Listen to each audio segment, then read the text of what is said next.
Inanunsyo naman ni AFP Chief of Staff General Romeo Browner Jr. na nagsagawa ng joint maritime drills ang Armed Forces at Defense Forces ng Pilipinas, Amerika, Australia, Japan at New Zealand sa Exclusive Economic Zone ng ating bansa.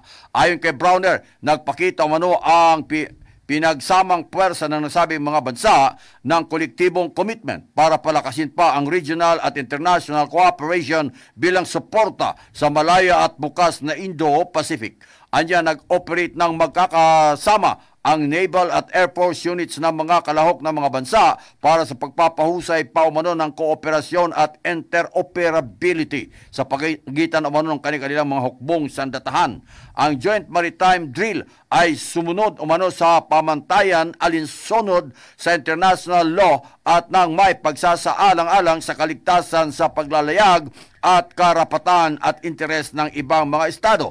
Ipinaliwanag pa ni Browner na ang naturang joint sale ay magpapakita ng commitments ng mga bansa sa pagpapairal sa kalayaan sa paglalayag at pagpapalipad ng mga sakyang panghimpapawid, lehitimong paggamit sa dagat at international space, gayon din paggalang sa maritime rights sa ilalim ng UN Convention of the Law of the Sea. Ayon sa report, hindi naman binanggit ng AFP Chief ang mga kalahok na assets ng bansa. Subalit ayon sa Australian Defence Ministry, kasama sa pagsasanay ang kanilang His Majesty's Australian Ship o HIMAS, Sydney at Royal Australian Air Force o P-8A Poseidon Maritime Patrol Aircraft. Napagalaman na ang naturang pagsasanay ay ang ika-4 na multilateral maritime cooperative activity ngayong taon.